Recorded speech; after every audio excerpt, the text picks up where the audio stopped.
Selamat pagi Bapak Ibu dan saudara-saudara serta anak-anak yang dikasihi oleh Tuhan Yesus.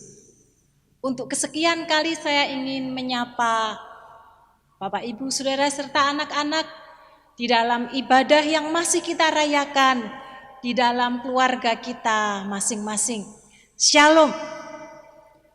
Mari kita akan merenungkan sebagian sabda firman Tuhan di Kitab Kisah Para Rasul pasal yang kedua ayat 14 sampai dengan ayat yang ke-21 dengan tema hidup yang dipenuhi oleh Roh Kudus.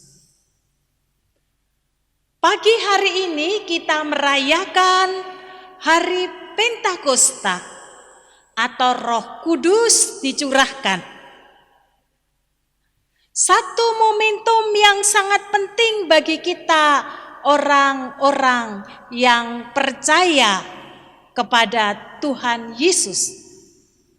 Mari kita akan melihat sedikit tradisi di dalam Alkitab Perjanjian Lama maupun Perjanjian Baru untuk menolong kita memahami hari Pentakosta.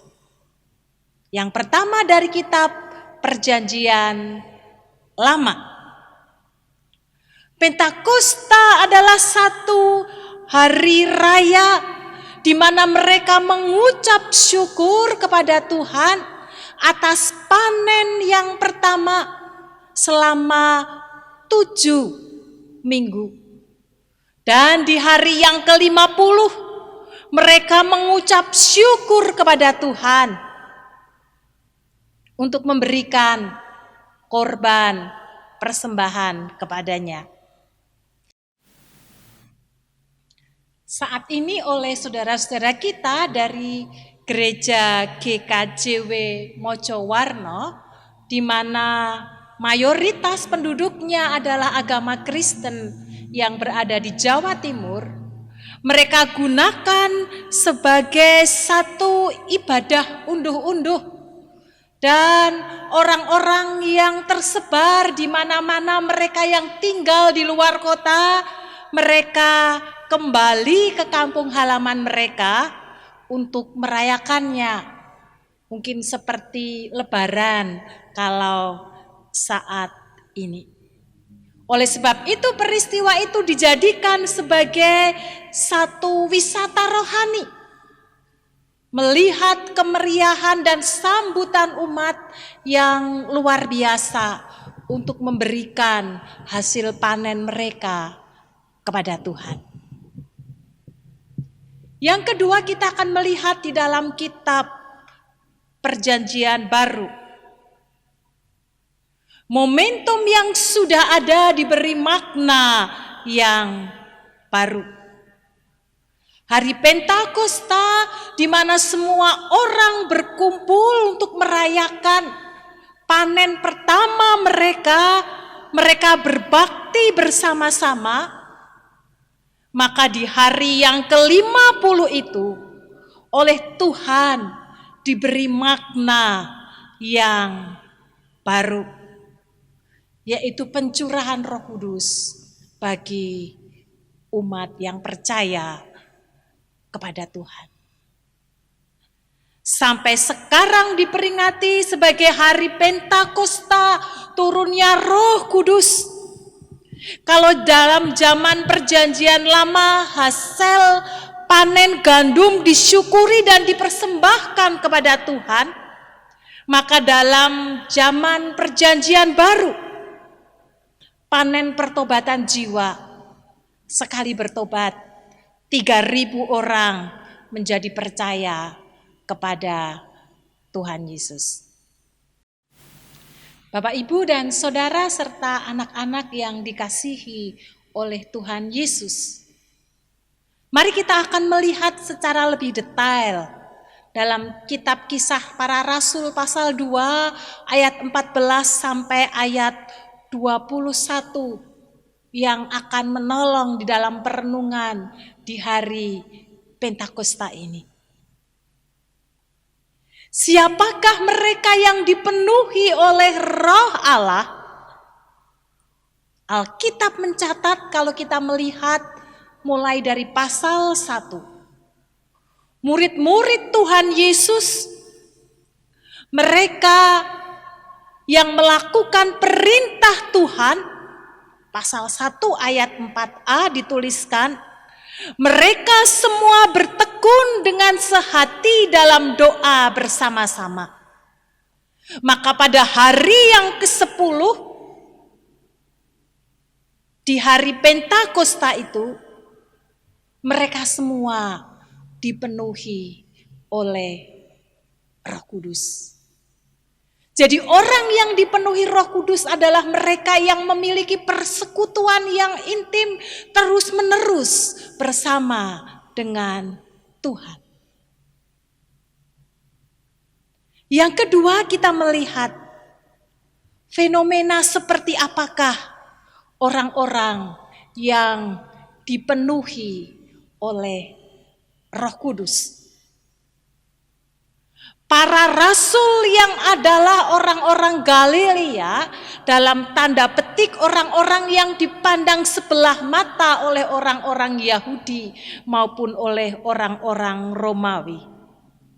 Tiba-tiba mereka berbicara bukan dengan bahasa mereka, tetapi dengan bahasa-bahasa orang-orang yang hadir pada saat itu. Oleh karena itu, mereka kemudian dituduh menjadi orang-orang yang sedang mabuk anggur.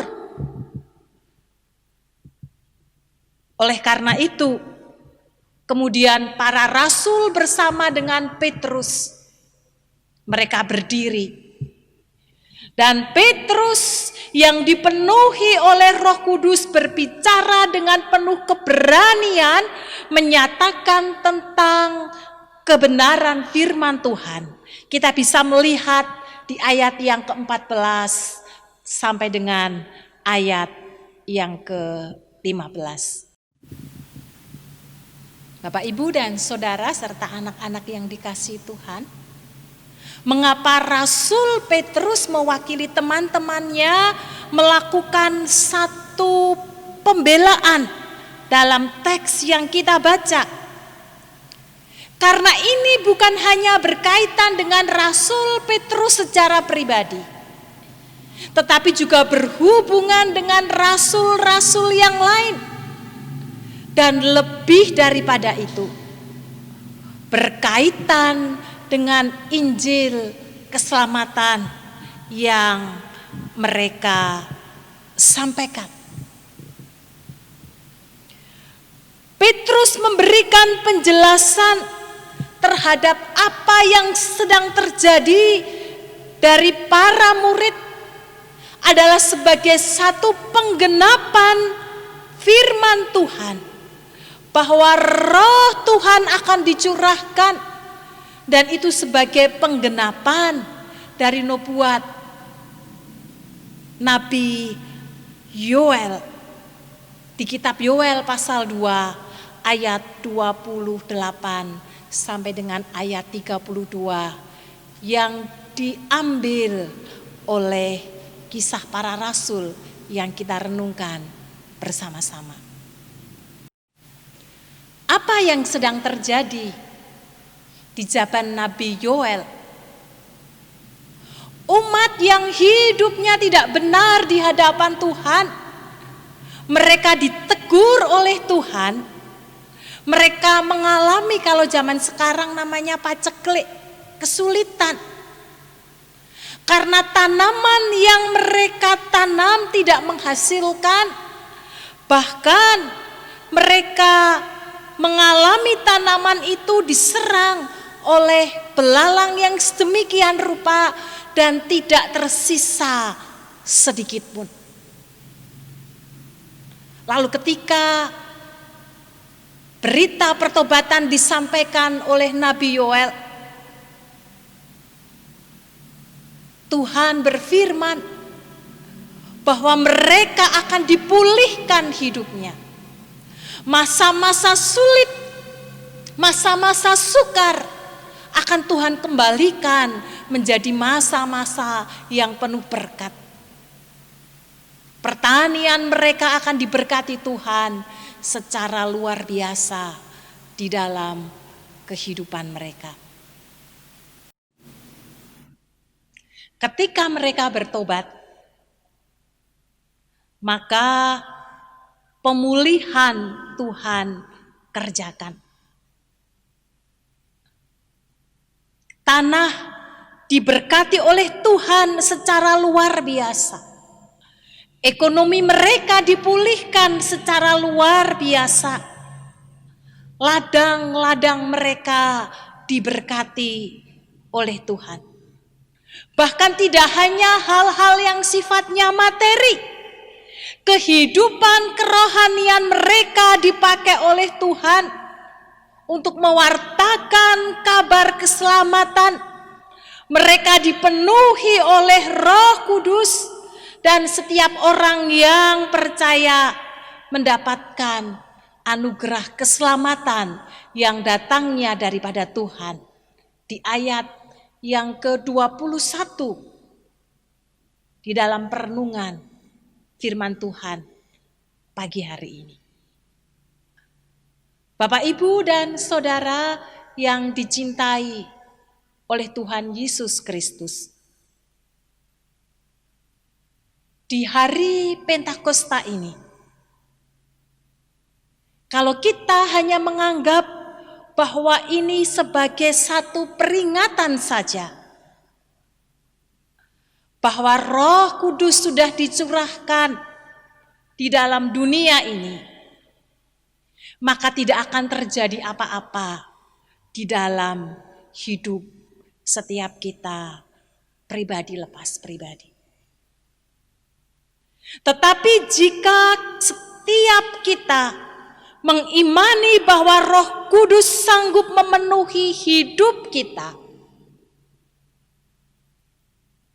dan milikilah satu persekutuan yang intim bersama dengan Tuhan, maka peristiwa pencurahan Roh Kudus akan menjadi satu momentum pijakan bagi setiap kita untuk kembali membenahi kehidupan kerohanian kita. Ketika Roh Kudus dicurahkan dan memenuhi setiap kita, maka hidup kita akan dipulihkan dan Tuhan akan memakai kita menjadi kepanjangan tangan Tuhan di dalam kehidupan yang Tuhan percayakan. Bahkan kita dipakai oleh Tuhan untuk memberitakan dengan keberanian meskipun mengalami kesulitan dan tantangan-tantangan ketika memberitakan Injil keselamatan. Roh Kudus sendiri yang akan memberi hikmat kepada setiap kita. Kiranya lewat hari Pentakosta di pagi hari ini akan mengembalikan setiap kita membawa kepada kasih yang mula-mula, di mana Roh Kudus kita berikan tempat secara leluasa bekerja di dalam kehidupan setiap kita. Dan kita begitu bersemangat dan antusias untuk melayani pekerjaan yang Tuhan percayakan kepada kita. Tuhan Yesus memberkati setiap kita. Amin. Mari kita tundukkan kepala, kita datang kepada Tuhan.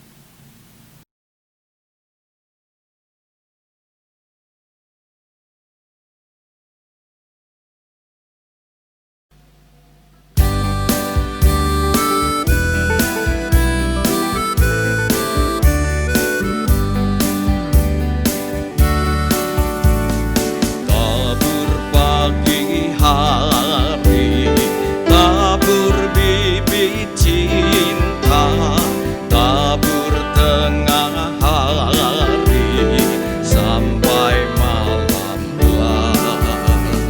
Tunggu datang musim tuaian mulia, kita bawa gandum ke gudang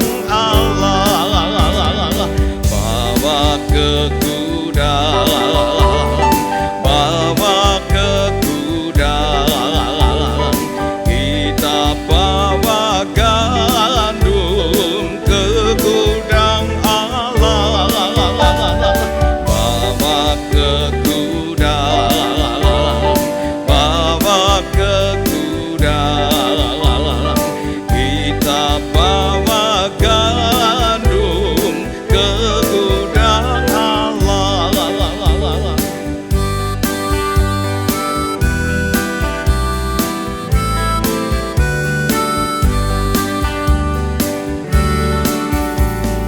Tabur waktu panas, tabur waktu hujan, janganlah takut yang ribut datanglah.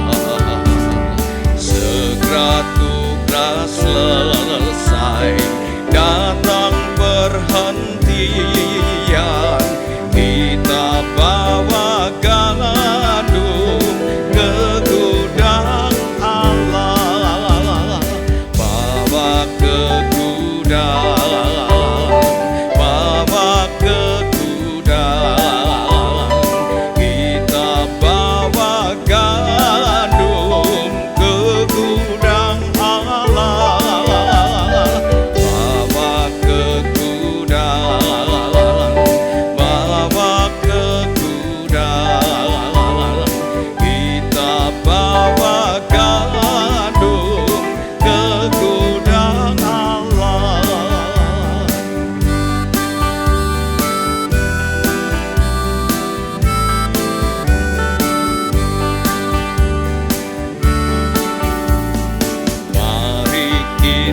kerja, waktu masih siang, biar banyak susah bawa berkasnya.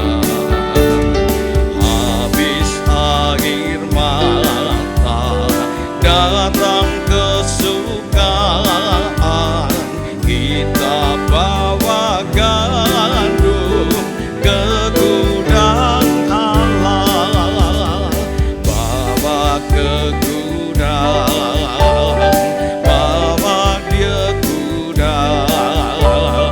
Kita bawa gandum ke gudang Allah, bawa ke gudang, bawa ke gudang.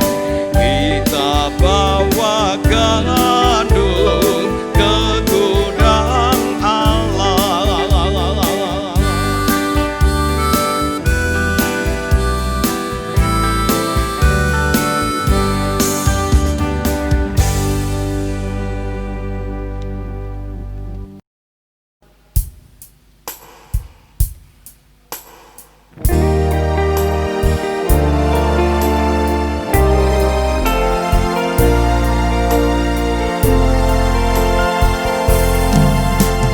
Dari semula telah kau tetapkan hidupku dalam tanganmu, dalam rencanamu Tuhan. Rencana indah telah kau tetapkan bagi masa depanku yang penuh harapan. Semua baik, semua baik, apa yang telah kau perbuat di dalam hidupku. Semua baik, sungguh teramat baik.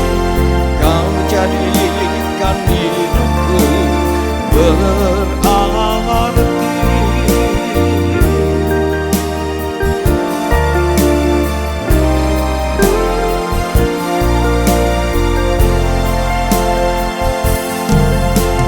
Dari semula telah kau tetapkan hidupku dalam tanganmu, dalam rencanamu Tuhan. Rencana indah telah kau tetapkan bagi masa depanku yang penuh harapan. Semua baik, semua